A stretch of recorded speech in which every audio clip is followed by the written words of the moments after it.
Okay, అందరికీ ప్రభువున వందనాలు తెలియజేస్తున్నాను. అందరు బాగున్నారు కదా? అందరు బాగున్నారమ్మా? ఓకేనా? హల్లెలూయా, హల్లెలూయా. అలా ఏ విషయంలోనైనా బాధ, భయము, కష్టము, దుఃఖం వస్తే ఫోన్ చేసి ప్రార్థన చేయించుకోండి. అర్థమవుతుందండి? లేకపోతే చర్చికి వచ్చి ప్రార్థన చేసుకోండి. మొదట మీరు వ్యక్తిగతంగా ప్రార్థన చేసుకోండి. అప్పటికీ మనసు కుదురు పడలేదు అనుకోండి, బ్రదర్స్ అయితే నాకు, సిస్టర్స్ అయితే పాస్టర్ గారు ఫోన్ చేయండి. ఫోన్ చేసి ఇంట్లో ఉన్నప్పుడే ప్రార్థన చేయించుకోండి. ఒకవేళ అంతకీ పరిస్థితి ఇంకా ఇదిగా ఉందనుకోండి, చర్చికి రండి. చర్చికి వస్తే అక్కడ ప్రార్థన చేసుకోవచ్చు. అవునా కదండి? గడియ కూర్చొని ప్రార్థన చేసుకుంటే బాగుంటుంది. ఇంకా మీకు ఇబ్బందిగా ఓకే అంత వద్దు అవసరం అనుకుంటే ప్రార్థన అంతా అయిపోయి పోగొట్టు నుండి ప్రార్థన చేసుకోవాలండి. ఆరాధన అయిపోద్ది కదా, ఆరాధన అయిపోయాక హడావుడిగా వెళ్ళిపోవద్దు. అర్థమవుతుంది? మనకున్న సమస్యలు అలాంటివి కాబట్టి, ఇబ్బందులు అలాంటివి కాబట్టి ఆగి కూర్చొని ఆరాధన అంతా అయిపోయి ఒక 5 నిమిషాలు మోకరించి అందరూ వెళ్ళిపోయినప్పుడు నువ్వు ఉండి ప్రార్థన చేసుకునే అన్న దేవుడి సంగతి అలాగే ప్రార్థన చేసుకుంది కదమ్మా. దేవుడు ఆమెను దీవించడం లేదా? మరి అలాగే అలాగే ప్రార్థన చేసుకోవాలి. ప్రార్థన అయిపోతే పరిగెట్టకూడదు. ఆవిడగా పరిగెట్టేస్తాడు. సమస్యలు నీ వెంటే వచ్చేస్తాయి. మళ్ళీ ఎందుకు వచ్చింది బాధ? అవునా? ఇక్కడ వదిలేసి వెళ్ళాలి. ఇక్కడ దించుకుని ప్రభు దగ్గర ఏం చేయాలన్నా దించుకోవాలి, వదిలేసి వెళ్ళాలి. అందుకే స్థిమితంగా ఉండి ప్రార్థన చేసుకుని వాక్యం తగ్గట్టుగా స్థిమితంగా వెళ్ళాలంటే దేవుడు దీవించి ఆశీర్వదిస్తాడు. మంచిది. ఓకే, యోబు గ్రంథం చూడండి, 32వ అధ్యాయము 22వ వచనము. అలాగే కీర్తన గ్రంథం 78వ కీర్తన 37వ వచనంలో 2 వచనాలు చదువుకుని ముందుకెళ్దాం. 32వ కీర్తన యోబు గ్రంథం 32:22లో ఏముంది? ముఖస్తుతి చేయుట నా చేత కాదు, అట్లు చేసిన యెడల నన్ను సృజించిన వాడు నన్ను శీఘ్రముగా నిర్మూలన చేయను. అతని ఎలుగు అనే భక్తుడు చెప్తున్న మాట ఇది. ముఖస్తుతి చేయుట నాకు చేత కాదు. ముఖస్తుతి అంటే ఏంటి? అవునా? మనుషులు అవతలకి అంత యోగ్యత లేకపోయినా వాళ్ళని ఏం చేస్తారు? పొగుడుతుంటారు. అది ముఖస్తుతి అన్నమాట. ముఖస్తుతి చేయడం నాకు చేత కాదు, అట్లు చేసిన యెడల నన్ను సృజించిన వాడు నన్ను శీఘ్రంగా నిర్మూలన చేస్తాడు. అందుకే మనుషులను ముఖస్తుతి చేయగలరు. నువ్వు ఇంత అంత అని. అవునా? ఇది వరకు రోజుల్లో ఇప్పుడు వస్తుంది డోరేమాన్ సీరియల్ వస్తుంది, చూసారు మీరు? డోరేమాన్కి ఎప్పుడు పొగుడుతుండాల. ఒక గ్యాడ్జెట్ ఉంటుంది. తప్పు చేసినా నువ్వు సూపర్, నువ్వు బాగా చేసేవంటే పోతా ఉంటాడు అనమాట. అలా పొంగిపోయి తప్పుడు మీద తప్పులు చేసేవాడు. ఆఖరికి వెక్కిష్టమైపోయి ఈ గ్యాడ్జెట్ నాకు వద్దే వద్దు అని చెప్పేసి పక్కన పెట్టేస్తారు. మా పిల్లలు చిన్నప్పుడు మేము అదే చూస్తూ ఉండేవాళ్ళు. మరి వాళ్ళు చూస్తే మేము చూడాలి కదా. అవునా? అదే పెట్టబడేవాళ్ళు. అవునా? అదే పెట్టేవాళ్ళం. ఆ డోరేమాన్ సీరియల్ మేము కూడా ఎడిక్ట్ అయిపోయాం. ఇంకా చెప్పాలంటే ఏంటంటే ప్రతి ఇంట్లో ఆయన ఒక మెంబర్లా ఎవరు? డోరేమాన్ కదా. మీరు ఎవరు చూడలేదు? ఇప్పుడు నేను చూడమని చెప్పట్లేదు, చూసేవని చెప్తున్నాను. హల్లెలూయా, హల్లెలూయా అంటే ఇప్పుడు చూడట్లేదు. ఇప్పుడు మాకు మా ఇంట్లో టీవీ ఉంది. ఒక 6 నెలల నుంచి కనీసం గంటన చూసి ఉండటం లేదు. 6 నెలల్లో ఒక గంట అయినా టీవీ ఆన్ చేసి ఉండటం లేదు. ఆన్ చేసే టైమే ఉండట్లేదు. అవునా? చూడడానికి సమయం లేదు. అయితే విషయం ఏంటంటే అలాగే ముఖస్తుతి మంచిది కాదు. ఇంకో మాట చదువుకుందాం రండి. 78వ కీర్తన 37వ వచనం చూడండి. 37వ వచనంలో నోటి మాటతో వారు ఆయనను ముఖస్తుతి చేసి తమ నాలుకలతో ఆయన యొద్ద పొంగిరి. ఏంటట? దేవుడిని ఏం చేశారట? నోటి మాటతో ముఖస్తుతి చేశారు. హృదయం దేవునికి దూరంగా ఉంది.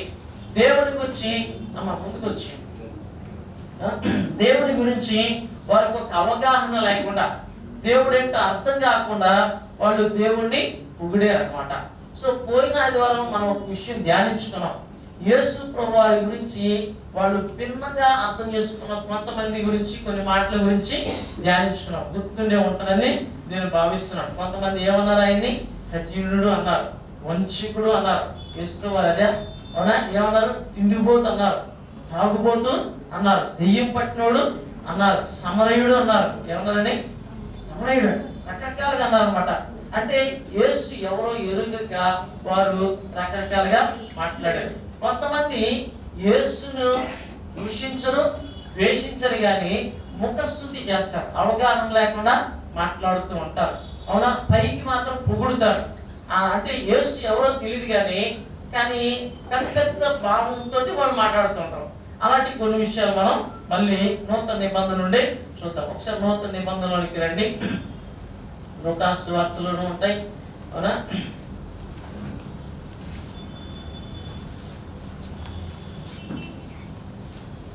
ఒక ధనవంతుడైన యవనస్తుడు యేసు దగ్గరికి వస్తాడు.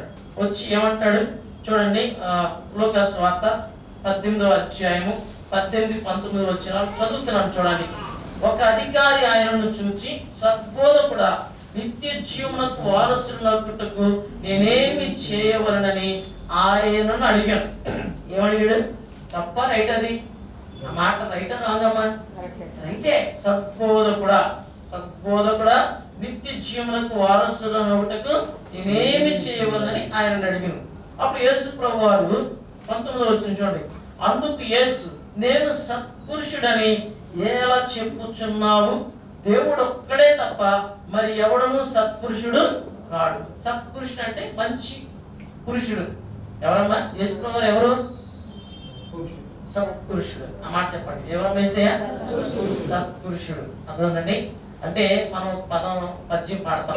ఉప్పు కప్పురము నొక్క పోలిక రెండు చూడ రుసుల జాడవేరు పురుషులందరూ పుణ్య పురుషులు వేరయ విశ్వదాభిరామ వినురవేమ. అవునా? పురుషులందరూ పుణ్య పురుషులు వేరు కాదు, అసలు చెప్పాలంటే లేరు. అసలు ఏంటమ్మా? లేరు. కానీ పుణ్య పురుషులు ఒకడున్నాడు. పుణ్య పురుషుడు ఒకడున్నాడు, ఆయన యేసయ్య. హల్లెలూయా. ఆయన ఎవరమ్మా? యేసయ్య. ప్రియమైన దేవుడా, ఆయన యేసయ్య అన్న సంగతి చాలా మందికి తెలియదు అనమాట. చూడండి, 116వ కీర్తనలోకి ఒకసారి రండి. అక్కడ ఒక మాట చదువుకున్నాం. 116వ కీర్తనలోనికి రండి. 11వ వచనం చూడండి. 11వ వచనం, నేను తొందరపడిన వాడనై ఏ మనుష్యుడును నమ్మదగిన వాడు కాడనుకుంటుని. తొందరపడ్డాడట. ఎవరిని నమ్మకూడదు అనుకున్నాడట. ఏమనుకున్నాడు? ఎవరిని నమ్మకూడదు అనుకున్నాడు. కానీ తొందరపడి అనేసాడు. ఎవరిని నమ్మకూడదు, ఏ మనిషిని నమ్మకూడదు అనుకున్నాడు. కానీ నమ్మదగిన మనుషుడు ఒకడు ఉన్నాడన్న సంగతి ఆయనకి తర్వాత అర్థమైంది. ఎవరు నమ్మదగిన మనుషుడు? యేసయ్య. ఎవరమ్మా? యేసయ్య. అర్థమన్నమాట. నమ్మదగిన మనుషుడు ఎవరు? యేసయ్య. తొందరపడి ఏ మనిషిని నమ్మకూడదు అనుకున్నాను, కానీ నమ్మదగిన మనిషి ఒక ఆయన ఉన్నాడని దావీదు భక్తుడికి అర్థమైంది అనమాట. ఇక్కడ మళ్ళీ రండి. ఈ యవనస్తుడు యేసు ప్రభువుని ఏమంటున్నాడండి? సత్పురుషుడు అంటున్నాడు. మన భాషలో అర్థం చేసుకోవాలంటే దేవుని వంటి వాడు అంటున్నాడు. యేసు ప్రభువుని ఏమంటున్నాడు? దేవుని వంటి వాడు అనడం రైటా? దేవుడు అన్న రైటా? చెప్పండి. యేసు ప్రభువు ఎవరు? దేవుని వంటి వాడు అని పొగడడం, ముఖస్తుతి చేయడు.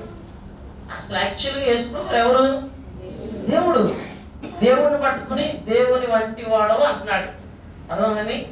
దేవుని వంటి వాడు అని దేవుడు అని ఎలా చెప్తున్నావు అంటే, నేను దేవుడని తెలిసి నువ్వు ఆ మాట అంటున్నావా, లేకపోతే ముఖస్తుతి చేస్తున్నావా? ఇప్పుడు యవనస్తుడు చేసిన పని ఏంటి?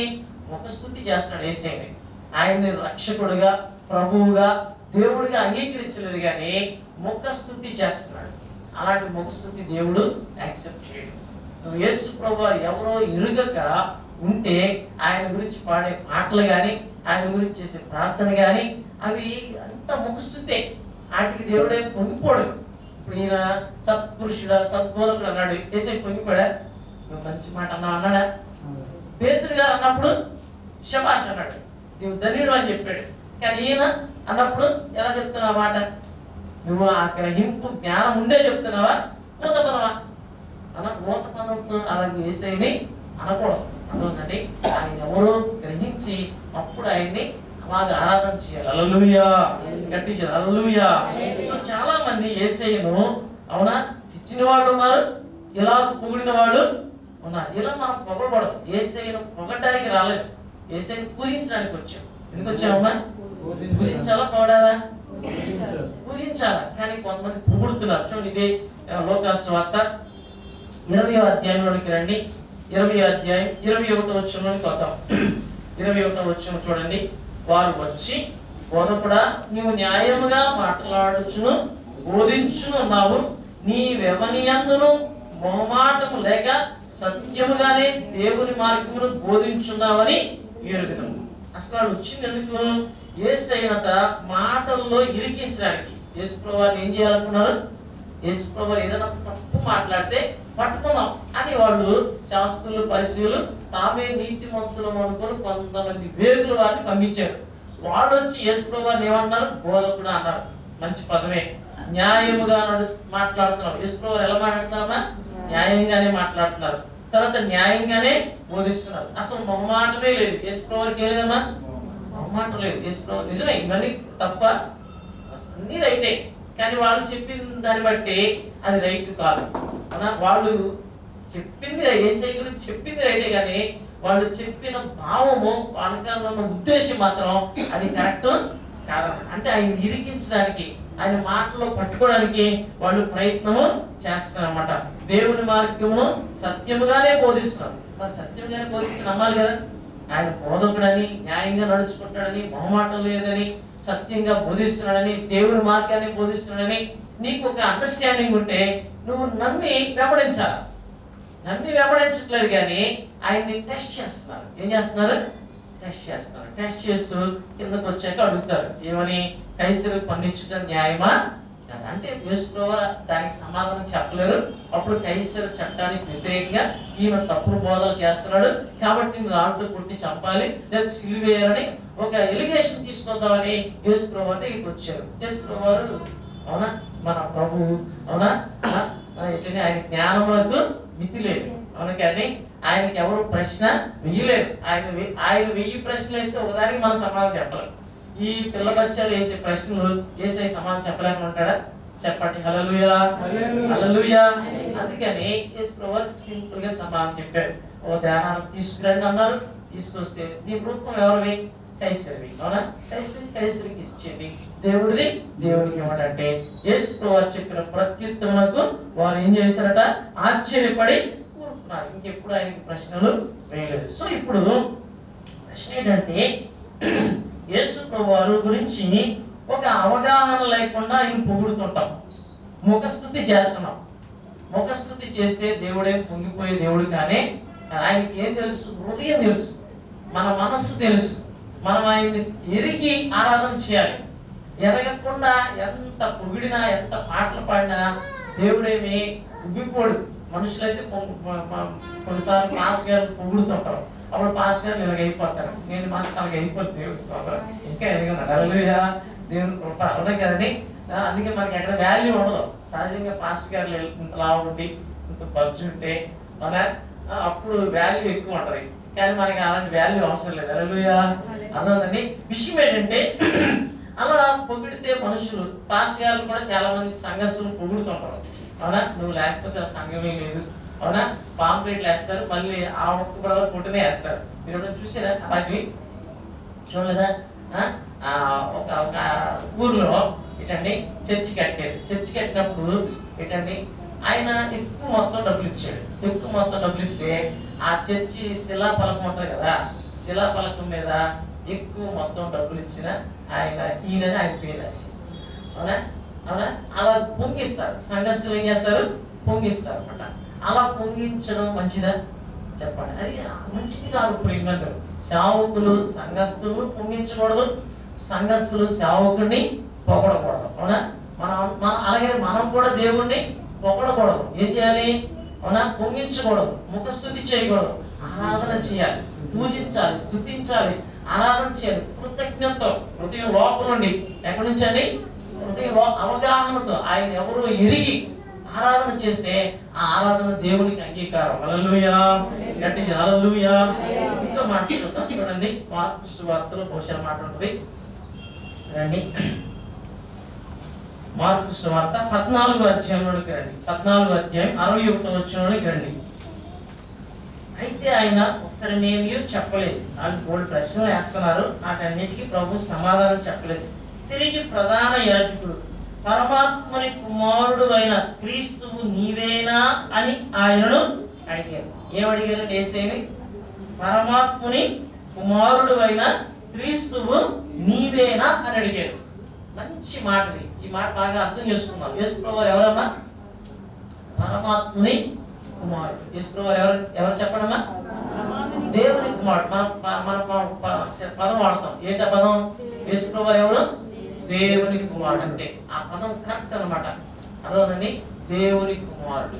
గమనించండి, వీళ్ళకి బాగా తెలుసు, థియాలజీ బాగా తెలుసు. అర్థమవుతుంది.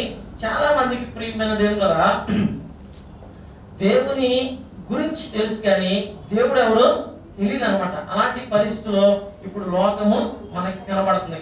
సో ఈ దినాన నీవు వాళ్ళకి పరమాత్ముడు అంటే దేవుడు ఉన్నాడని తెలుసు, దేవునికి ఒక కుమారుడు ఉన్నాడని తెలుసు. ఏం తెలుసమ్మా? ఏం అక్కడ ఏముంది? పరమాత్ముని కుమారుడు అయిన క్రీస్తువు నీవేనా అని అడిగాడు. సో పరమాత్ముడు ఉన్నాడని, ఆయనకు కుమారుడు ఉన్నాడని, ఆ కుమారుడి పేరు క్రీస్తు అని ఇలా తెలుసు. యేసు ప్రభువు వారు ఏమన్నారు? వెంటనే 62 వచ్చిన యేసు అవును నేనే అన్నాడు. అన్నాడా లేదండి? నేనే అన్నాడు. సో ఇప్పుడు గమనించాల్సిన విషయం ఏంటంటే, వాళ్ళు ప్రభువుని చూస్తున్నారు కానీ ఆయనే ప్రభు అన్న సంగతి వాళ్ళకి అర్థం కాదు. అర్థమవుతుందండి. సో దేవుడిని నమ్ముతున్నారు, దేవుడి కుమారుడు ఉన్నాడని నమ్ముతున్నారు. ఈ విషయంలో ఒక మాట మనం బాగా గుర్తుపెట్టుకోవాలి ప్రియమైన దేవుడా. త్రిత్వం గురించి మనం వింటాం. ఏంటన్నది? దేవుడు ఎవరు? తండ్రి, కుమార, పరిశుద్ధాత్మ. అందుకే ఒక భక్తుడు అంటాడు, త్రిత్వంలో దైవత్వం గురించిన సౌందర్యం ఉందట. ఏముందండి? మన దేవుడు ఏమైనాడు? త్రిత్వమైనాడు. తండ్రి, కుమారుడు, పరిశుద్ధాత్మ ఉన్నాడు. ఇది త్రిత్వం అన్నమాట. చాలా మంది ఏమంటారంటే త్రిత్వం అనే పదం బైబిల్లో లేదు కాబట్టి మనం త్రిత్వం గురించి మాట్లాడకూడదు అంటాం. ఏమంటారండి? త్రిత్వం గురించి, త్రిత్వం అనే పదం ఎక్కడ లేదు? బైబిల్లో లేదు. బైబిల్లో లేదు కాబట్టి అవునా, మన దేవుడు త్రిత్వం కాదంటాం. దేవుడు త్రిత్వముగా మనం అంగీకరించడమే మనము ఆయన దైవత్వం యొక్క సౌందర్యాన్ని అంగీకరిస్తున్నట్లు లెక్క. లేకపోతే మనకు అర్థం కాదు. అర్థమవుతుందండి. సో అందుకని దేవుడు త్రిత్వమై ఉన్నాడు అన్న విషయాన్ని మనం గుర్తుపెట్టుకోవాలి. దేవునికి వచ్చిన అవగాహన లేని వారికి దేవుని గురించి తెలుసు కానీ దేవుడు ఎవరో తెలియదు. అయితే జాగ్రత్త వినండి ఒక్క నిమిషము, తర్వాత మనకి అన్ని అర్థమవుతుంది. ఒక మాట చదువుతాం చూడండి. మత్తయి సువార్త 11వ అధ్యాయంలోనికి రండి. 11వ అధ్యాయంలోనికి రండి. 27వ వచనం చదువుతాం. 27వ వచనం అందరూ తీయండి. 27వ వచనం, సమస్తమును నా తండ్రి చేత నాకు అప్పగింపబడి ఉన్నది. తండ్రి గాక ఎవడను కుమారుని ఎరుగడు, కుమారుడు గాకను కుమారుడు ఎవరికి ఆయనను బయలుపరచని ఉద్దేశించును వాడు గాకను మరి ఎవడను తండ్రిని ఎరుగడు. ఇక్కడ ఒక మాట గుర్తుపెట్టుకోండి. యేసు ప్రభువారు ఒక మర్మం. యేసు ప్రభువారు ఏమైనారు? మర్మము అన్న పదం గుర్తుపెట్టుకోండి. యేసయ్య మనకు అర్థం కాదు. అర్థం మన యేసయ్య గురించి చెప్పుకుంటున్నా, యేసయ్య మనకు అర్థం కాని ఒక సబ్జెక్టే. అయితే యేసు ప్రభువారి గురించి ఎవరు తెలుసట? తండ్రికే బాగా తెలుసట. ఎవరు తెలుసమ్మా? అక్కడ రాస్తుందా లేదా? తండ్రి కాక ఎవడను కుమారుని ఎరుగడు. అంతే. తండ్రికి కుమారుడు గురించి తెలిసినట్టుగా ఎవరికి తెలియదు. కుమారుడు గాకను కుమారుడు ఎవరికి ఆయనను బయలుపరచను ఉద్దేశించను వాడు గాకను మరి ఎవడను తండ్రిని ఎరుగడు. మనం తండ్రిని తెలుసుకోగలం. ఎవరు తెలుసుకోగలం? యేసయ్యని కాదు, పరమాత్ముని తెలుసుకోగలం, తండ్రిని తెలుసుకోగలం. అయితే విషయం ఏంటంటే, తండ్రిని ఎలా తెలుసుకోగలం? కుమారుని విశ్వాసం ఉంచడం ద్వారా. యేసయ్య నమ్మకుండా దేవుడిని ఎవరో తెలుసుకోలేదు. గుర్తుపెట్టుకోండి. అర్థమవుతుందండి. సో ఇప్పుడు మనం యేసయ్యని తెలుసుకోవాలంటే తండ్రిని తెలుసుకోవాలి. ఎవరు తెలుసుకోవాలి? తండ్రిని తెలుసుకోవాలి. సో ఇప్పుడు మనం గమనించాల్సింది ఏంటంటే, తండ్రికే కుమారుని గురించి బాగా తెలుసు. సో ఇప్పుడు కుమారుని యొక్క విశ్వాసం ఉంచడం ద్వారా మనం ఏం చేస్తున్నామంటే తండ్రిని బాగా తెలుసుకుంటాం. ఇప్పుడు మనం ప్రియమైన దేవుని బిడ్డలారా, తండ్రి ఎవరు, కుమారుడు ఎవరు చెప్పండి. ఇప్పుడు మనం అనుకుంటాము, చాలా మంది అనుకునేది ఏంటంటే కుమారుడు చిన్న దేవుడు. కొంతమంది యూట్యూబ్లో కూడా అలా మాట్లాడతారు. అర్థండి, రెండో దేవుడు అని, అసలు చేసే ప్రవక్త అని, తండ్రి ఎక్కువ అని. ప్రియమైన దేవుని బిడ్డలారా, ఇప్పుడు మనం టీవీ చూస్తాం, లేకపోతే సెల్ ఫోన్లో వీడియోలు చూస్తుంటాం. వీడియోలు చూసినప్పుడు ఎక్కడో ఒక ఆయన నుండి మాట్లాడుతుంటాడు, ఎక్కడో ఒక ఆయన నుండి మాట్లాడుతుంటాడు. ఇక్కడ మనం టీవీలోనో సెల్ ఫోన్లో చూస్తుంటాం. ఇప్పుడు అక్కడున్న ఆయన ఒరిజినల్. అక్కడున్న ఆయన ఎవరమ్మా? ఒరిజినల్. మనం టీవీలో చూసే ఆయన ఎవరు? ఛాయ. ఏంటమ్మది? ఛాయ. ఛాయా చిత్రం అంటాం. బొమ్మది. అదేంటమ్మా? బొమ్మ. ప్రియమ అంతే తప్ప ఒరిజినల్ కాదు. ఒరిజినల్ ఎక్కడ ఉంది? ఎక్కడో ఉన్నాడు, స్టేజ్ మీద ఉండి మాట్లాడుతుంటాడు.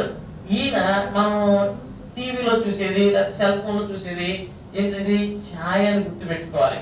అర్థమైందని ఇప్పుడు దేవుడి గురించి ఆలోచన చేస్తే, ఇప్పుడు మనం దేవుడు ఎక్కడో ఉన్నాడు, సమీపింపరాని తేజస్సులో ఉన్నాడు. ఎక్కడ ఉన్నాడమ్మా? సమీపింపరాని తేజస్సులో ఎక్కడో ఉన్నాడు. మరి ఇప్పుడు మన సమీపంకి వచ్చిన దేవుని, ఇప్పుడు సెల్ ఫోన్ మనం ఎవరినో చూస్తున్నప్పుడు ఈయన యేసు ప్రభువు అనుకున్నాం, సెల్ ఫోన్ లో కనిపిస్తుంది యేసు ప్రభువు, అవునా? అక్కడ ఎక్కడో సమీపింపరాని తేజస్సు ఉన్న ఆయన తండ్రి అనుకున్నాం. ఆయన ఎవరు? తండ్రి. ఆయన ఒరిజినల్ అయితే ఈయన డూప్లికేట్ కాదు, ఛాయ్ కాదు. ఈయన ఒరిజినల్. ఆయన ఏంటండి సమీపమునకు అంటే సమీపింపరాని తేజస్సు ఉన్న దేవుడు ఆయన. అలాగని ఈయన దైవత్వం. ఈయన ఎవరండి? దైవం అన్నమాట, యేసు ప్రభువు. అందుకనే ఒక మాట చక్కగా రాయబడింది చూడండి. ఆ మాట కొలస్సీయులకు రాసిన పత్రిక 2వ అధ్యాయము 9వ వచనం చూడండి. కొలస్సీయులకు రాసిన పత్రిక 2వ అధ్యాయం 9వ వచనం చూడండి. ఏలయనగా దేవత్వం యొక్క సర్వ పరిపూర్ణత శరీరముగా క్రీస్తునందు నివసించున్నది. యేసు ప్రభువు ప్రియమైన దేవుళ్ళరా, అంటే ఇదే మాట గుర్తుపెట్టుకుని మళ్ళీ చెప్తున్నాడు, దేవుని వంటి వాడు కాదు. ఏం కాదు యేసు ప్రభువు? దేవుని వంటి వాడు కాదు. యేసు ప్రభువే దేవుడు. ఏం చెప్పాను? యేసు ప్రభువే దేవుని లాగా పొగడకూడదు. ఎలా పొగడకూడదు? దేవుని లాగా పొగడకూడదు, దేవుడు అని పొగడాలి. అది నేను చెప్తున్నాను. యేసు ప్రభువుని దేవునిలాగా పొగుడుతున్నాను. ఇప్పుడు ధనవంతుడు ఎలా పొగిడాడు? దేవునిలాగా పొగిడాడు. ఈ రోజుల్లో అలాగే జరుగుతుంది. దేవుడు యేసు ప్రభువుని పొగుడుతున్నారు. ఎలా పొగుడుతున్నారంటే దేవునిలాగా పొగుడుతున్నారు తప్ప, దేవుణ్ణి ఆరాధించినట్టు ఆరాధిస్తున్నారు తప్ప దేవుణ్ణి ఆరాధించినట్టు ఆరాధించున్నారు. ముఖస్తుతి ఏం చేస్తున్నారు? ముఖస్తుతి చేస్తున్నారు. ఇప్పుడు జరుగుతుంది అదే. అలా ముఖస్థుతి మనం చేయొద్దు. ఇంకొక మాట చదువుకుంటే మనకి ఇంకా బాగా అర్థమవుతుంది. దయచేసి కొలస్సీయులకు రాసిన పత్రికలోకి రండి. యేసు ప్రభువు ఎవరో మనం అర్థం చేసుకునే ప్రయత్నం చేద్దాం. మొదటి అధ్యాయంలోకి రండి. మొదటి అధ్యాయము 15వ వచనం నుండి మనం చదువుకుంటూ వెళ్దాం. ఆయన అదృశ్య దేవుని స్వరూపి అయి సర్వ సృష్టికి ఆది సంభూతుడై ఉన్నాడు. పరమాత్ముని చూడలేం. పరమాత్ముడు అంటే ఆత్మ అనుకుందాం. దేవుడు తండ్రి అయితే ఎవరండి? ఆత్మ. మనం చూడగలమా? ఎప్పుడు తండ్రిని ఎవడు చూడలేదు, అంతే. మరి ఎవరు చూడగలం? యేసయ్యని చూడగలం. అదే. సో ఆయన అదృశ్యుడు, ఈయనేమో మనకి కనిపించిన దేవుడు అనమాట. సో ఈయన ప్రియమైన ఛాయ కాదు, డూప్లికేట్ కాదు. ఈయన ఒరిజినల్, ఆయన అదృశ్యుడు. హల్లెలూయా. సో అందుకని యేసు ప్రభువు అదృశ్య దేవుని స్వరూపి అయి సర్వ సృష్టికి ఆది సంభూతుడై ఉన్నాడు. ఎలాగనగా ఆకాశమందున్నవి భూమి అందున్నవి దృశ్యమైనవి గాని అదృశ్యమైనవి గాని అవి సింహాసనములైనను ప్రభుత్వములైనను ప్రధానులైనను అధికారులైనను సర్వమును ఆయన యందు సృజింపబడిను. సర్వమును ఆయన ద్వారాను ఆయనను బట్టి సృజింపబడిను. ఆయన అన్నిటికంటే ముందుగా ఉన్నవాడు, ఆయనే సమస్తమునకు ఆధారభూతుడు. ఇవన్నీ కిందకు వస్తే ఎన్ని మంచి మాటలు. ఇది యేసయ్య అన్నమాట.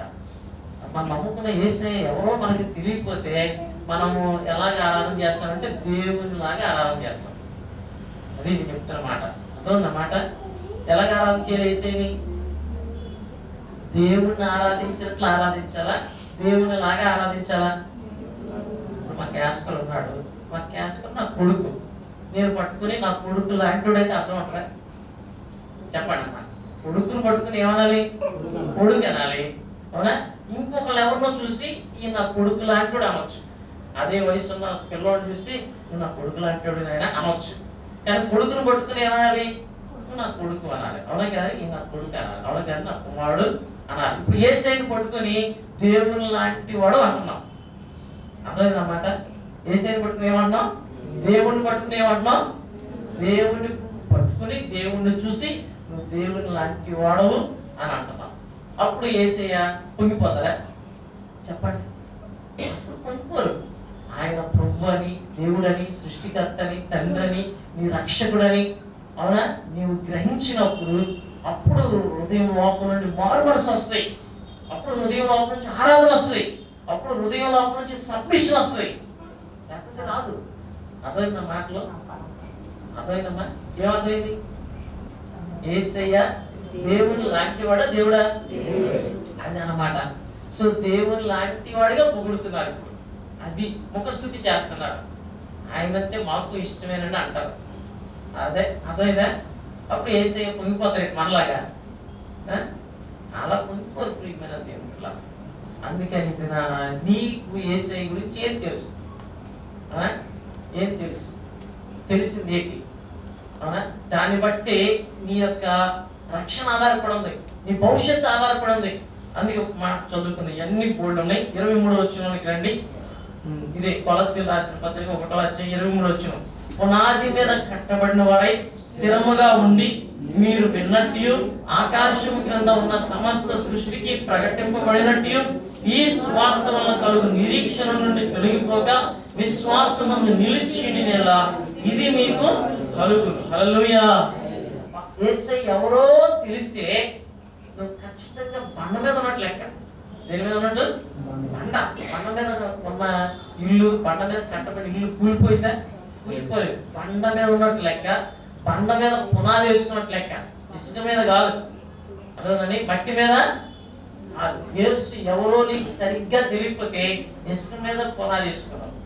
అదేనండి, గాలిలో నీ జీవితం ఉన్నట్టే లెక్క. యేసు ఎవరో తెలిస్తే నీ జీవితం బండ మీద ఉన్నట్టు, పునాది స్ట్రాంగ్ గా పడ్డట్టు లెక్క. పునాది మీద కట్టబడితే స్థిరంగా ఉంటాం. యేసు ఎవరో తెలిస్తే నీ విశ్వాసం స్థిరంగా ఉంటది, నీ ప్రవర్తన స్థిరంగా ఉంటది, నీ బ్రతుకు స్థిరంగా ఉంటది, నీ మనసు స్థిరంగా ఉంటది, నీ పరిస్థితి స్థిరంగా ఉంటది. క్యాన్సిల్ అయ్యం, గాలికి ఊగిపోయి రెల్లులాగా ఉన్నాం. ఎంత గాలి వచ్చినా సరే కథలు కొండలాగా ఉంటాం. కొండలా ఉంటుందమ్మా, స్థిరంగా ఉంటది. రెల్లు ఏమవుద్ది? ఊగిపోద్ది, ఇటు అటు ఊగిపోద్ది, పడిపోద్ది. రెల్లు లాంటి జీవితం మనకు ఉండదు. కొండలాగా అంటే యెహోవాను నమ్మికించువారు కదలక నిత్యము నిలుచు సీయోను కొండవలే ఉంటారు. ఎన్ని తుఫాన్లు వచ్చినా సరే ఏమన్నా పడిపోతాయి, కానీ కొండలు పడిపోవు. అంతే కదమ్మా? పొట్టు గాలికి ఎగిరిపోయినట్టు అవిశ్వాసులు ఎగిరిపోతారు. అవునా? అల్ప విశ్వాసులు చెట్టులాగా కూలిపోతారు. కానీ స్థిరమైన విశ్వాసం గల వాళ్ళు ఎన్ని తుఫాన్లు వచ్చినా సరే కొండలాగా ఉంటారు. ఎలా ఉంటారమ్మా? కొండలాగా ఉంటారు. నువ్వెవరు? పొట్ట, అవునా? పడిపోయే చుట్ట, స్థిరంగా నుంచి కొండ? చెప్పండి. యేసు ఎవరో తెలియకపోతే పొట్టులా ఎగిరిపోతాం. చిన్న శ్రమ రాగానే, చిన్న గాలి రాగానే, చిన్న శోధన రాగానే ఎగిరిపోతాం. అంతే, ఎగిరిపోవడం. మళ్ళీ కనపడవు. శ్రమ రాగానే కనపడవు, శోధన రాగానే ఎగిరిపోతాం.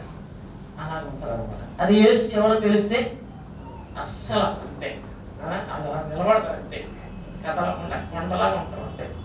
సో ఇప్పుడు చెప్పుకున్నాం. అందుకని మనం దేని మీద కట్టబడాలి?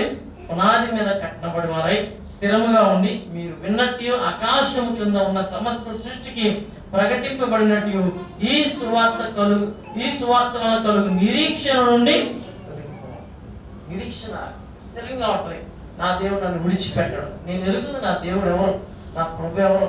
అస్సలు అంతే, అసలు కథలు అనమాట. విశ్వాసం ఏదమ్మా? తొడకు బెడకు అనమాట, ఊగం అనమాట. అంతే, అవునా? అలా ఉంటుంది మన విశ్వాసం. చెప్పండి, మీ విశ్వాసం ఎలా ఉంది యేసు ప్రభు గురించి? మీరేం భావిస్తున్నారు యేసు ప్రభు వారి గురించి? అర్థం నా మాటలో ఏమవుతుంది? యేసు ప్రభు ఎవరు? దేవుడా? దేవుడు లాంటి వాడా? దేవుడే. అది అది అది గొప్ప. అంతే. పాత నిబంధనలో కూడా, అవునా, చాలా సందర్భంలో 2వ కీర్తనలో, అలాగే సామెతల గ్రంథం 30వ అధ్యాయంలో మన ఆగూరు భక్తుడు అంటాడు, ఆయన పేరేమో, ఆయన కుమారుడి పేరేమో నీకు తెలుసా? 2వ కీర్తన అంటాడు, కుమారుని ముద్దు పెట్టుకుని లేనియాలు ఆయన కుమారుడు ఉన్నాడు. యేసయ్యే పరమాత్ముని కుమారుడు, దేవుని కుమారుడు. యేసు ప్రభువు ఎవరండి? దేవుని కుమారుడు. అంతే అంతే, దేవుడు అనమాట. అందుకే పాత నిబంధనలో, కొత్త నిబంధనలు యూదులు నువ్వు మనిషివి అయి ఉండి దేవుడిని అని చెప్పుకున్నావు. ఏమని చెప్తున్నాడట? యేసు ప్రభువు దేవుని కుమారుడు అని చెప్తున్నాడు. అంటే దాని అర్థం ఏంటి? దేవుడని చెప్తున్నాడు. అందుకే వాళ్ళు ఆయన్ని హింసించడం, సిలువేయడానికి కోరుకున్నారు. కాబట్టి దినాల ప్రియమైన దేవుడా, మనము యేసు ప్రభు వారి గురించి సరిగ్గా అర్థమైతే హృదయంలో ఆదరణ ఉంటుంది, విశ్వాసం ఉంటుంది, ధైర్యం ఉంటుంది, నిరీక్షణ ఉంటుంది. మనం పడిపోం. ఏ విషయంలో పడిపో, ఏ సమస్య వచ్చినా పడిపో. గుర్తుపెట్టుకోండి, నువ్వు సమస్య వస్తే పడిపోయావంటే యేసు ఎవరో తెలియదు అర్థం. అర్థమైంది మాట. ఏం చెప్పాను ఈ మాట? నువ్వు సమస్య వస్తే అవిశ్వాసం అయిపోయినా, శోధన వచ్చినప్పుడు అవిశ్వాసం అయిపోయినా, దాని అర్థం యేసు ఎవరో నీకు తెలియదు అంతే. యేసు నువ్వు ఏదో అనుకున్నావు, ఎవరినో నమ్మావు, యేసు గురించి ఏదో నమ్మావు, యేసుని ఎవరు కరెక్ట్గా తెలుసుకుని నీవు నమ్మలేదు. అర్థమవుతుందా? కాబట్టి దినాన యేసయ్య గురించి తెలుసుకున్నాం. ఎవరి గురించి తెలుసుకున్నాం? మనం సచిన్ టెండూల్కర్ గురించి తెలుసుకుంటాం. మనం ఎవరు సెంచరీ కొట్టారు ఆవిడ, జెమీమా గురించి తెలుసుకుంటాం. అవునా? అందరి గురించి లోకంలో ఉన్న ఊసులన్నీ తెలుసు, కానీ ఎవరు తెలీదు? నీ సృష్టికర్తే తెలియదు, నీ రక్షకుడే తెలియదు, నీ ప్రభువే తెలియదు, ఆయన గురించి తెలియదు. తెలుసుకోవాల్సిన వాళ్ళ గురించి తెలుసుకోము, కానీ తెలుసుకోకుండా అంశాలు లోకం అంతా తెలుసుకుంటాం. అవి మనకు పువ్వు పెట్టవు. నేను చెప్తున్నాను, ఎంతవరకు అంతవరకే, కొంతవరకే. అవునా? అన్నీ తెలుసుకోకూడదు. అన్నీ తెలుసుకుంటే బీపీ కూడా పెరుగుతుంది. అందుకని అన్నీ తెలుసుకుంటే ఏం పెరుగుతుంది? బీపీ పెరుగుతుంది. లోపల ఉన్న అంశాలన్నీ తెలుసుకున్నాం అనుకోండి, అవునా, ఆయాసం వచ్చేస్తాయి. ఎక్కువ న్యూస్ చూసి ఎక్కువ సంగతులు తెలుసుకుంటే, అవునా, ఎక్కువ పెరిగిపోతాం అనుకుంటాం, జ్ఞానం పెరిగిపోతాం అనుకుంటాం. జ్ఞానం పెరగదు, కానీ దేవునికి దూరం అయిపోతాం. అందుకని ఎవరిని తెలుసుకోవాలి? మనం దేవుని తెలుసుకోవాలంటే ప్రభువు తెలుసుకో. ఆ పైన దేవుడు నీకు ఏ విషయాల్లో సహాయం చేయాలి, ఆ విషయాల్లో సహాయం చేసి నడిపిస్తాడు. కాబట్టి దినాన నేను చెప్తున్న మాట, ముఖస్తుతి దేవుని చేయకండి. అది వేషధారణ. అదేకమ్మా వేషధారణ. ప్రభా మిమ్మల్ని ఎరుగుటకు జ్ఞానం నాకు దయచేయి ప్రభా అని మనం ప్రార్థన చేసుకుంటే దేవుడు తన గురించి ప్రత్యక్షపరుచుకుంటాడు. అడగమంటాడు దేవుడు, మీరు నన్ను వెదికిన ఎలా, నాకు ప్రార్థన చేసిన ఎలా నన్ను నేను మీకు కనబరుచుకుంటానని ప్రభు చెప్పాడు. ఎప్పుడైతే దేవుడు మనకి అర్థమవుతాడో మోషే భక్తులు ఏం చేస్తాడంటే సాగిలు పడిపోతాడు. ఏమవుతాడని? సాగిలు పడి దేవునికి ఆరాధన చేస్తాడు. సో దేవుడికి వచ్చిన ప్రత్యక్షత మనకు వచ్చినప్పుడు మన హృదయంలో సాగిలు పడాలి. ఇప్పుడు సాగిలు పడడానికి అవకాశం లేకపోవచ్చు. ఏమవుతాం? హృదయంలో సాగిలు పడిపోతాం అంతే. ప్రభువా మీకు వందనాలు, ఎంత గొప్ప దేవుడు, నేను ఎంత మంచి దేవుడు ప్రభు అని సాగిలు పడతాం. అలా సాగిలు పడుతున్నారు మీరు చెప్పండి. సాగిలు పడకపోతే మీకు యేసు ఎవరో తెలియదు అంతే. యేసు ఎవరో తెలియదు అంతే. సాగిల పడే మనస్సు మనకు ఉండాలి. సాగిల పడే పాట ఒకటే పాఠం కాదు, హృదయం ఏమవ్వాలి? సాగిల పడి దేవునికి నమస్కారము చేయాలి అంతే. పూర్తిగా హృదయం అంతటితో, మనస్సు అంతటితో దేవునికి ఆరాధన చేయాలి. అందుకని చెప్తున్నాను, దేవుని లాగా ఆయన పొగడుతూ దేవుడని అర్థం చేసుకుని, ప్రభు అని అర్థం చేసుకుని ఆరాధన చేయాలి. తలలో ఉంచుకొని ప్రార్థన చేసుకుందాం. ఈ సమయంలో అవిశ్వాసం పాపని గుర్తుపెట్టుకోండి. నువ్వు అస్థిరంగా ఉన్నావేమో, నీ ప్రవర్తనలో మార్పు రాలేదేమో, నీ భక్తిలో ఏంటండి స్టెబిలిటీ లేదేమో, స్థిరత్వం లేదేమో, నీ ప్రవర్తనలో స్థిరత్వం లేదేమో, నువ్వు బండ మీద లేవు, లేకపోతే పునాది సరిగా లేదు, యేసు ఎవరో నీకు తెలీదు. ఆయన ఎవరో నీకు తెలిస్తే ఆయన ప్రేమించకుండా ఉండలేవు, ఆయన నమ్మకుండా ఉండలేవు, ఆయన మీద ఆధారపడకుండా ఉండలేవు, ఆయనకు లోబడకుండా ఉండలేవు. 4 మాటలు గుర్తుపెట్టుకోండి. నమ్మాలి, ప్రేమించాలి, లోబడాలి, ఆధారపడాలి. ఎవరి మీద ఆధారపడుతున్నావు? దేని మీద ఆధారపడుతున్నావు? మనం దేవునికి లోబడకపోతే ఏంటంటే ఇంకా దేనికి లోబడిపోతాం. ప్రార్థన చేసుకోండి. ప్రభువా మిమ్మల్ని ఎరుగట్టుకు నీ జ్ఞానం నాకు ఇవ్వు ప్రభువా. ఎరుగకే, దేవుని ఎరుగకే, వాక్యం ఎరుగకే మనం పొరపాట్లు చేస్తాం.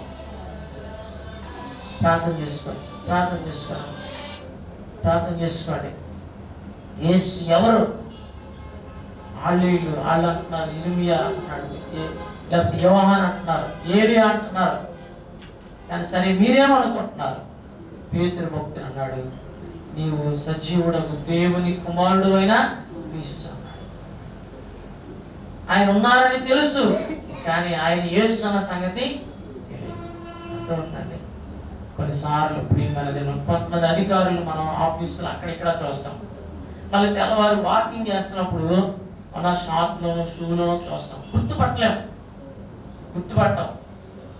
అర్థమవుతుందండి? అలాగే యేసయ్య సింహాసనాసీనుడు దేవుడు అని తెలుసు, కానీ ఆయన రిక్తుడిగా దాసునిగా ఏంటండి పట్టీలో వచ్చినట్లు, సివిల్ డ్రెస్లో వచ్చినట్లు, మానవ శరీరాకారం వస్తే ఆయన గుర్తుపట్టలేదు, సిలువేసారు, చంపేశారు.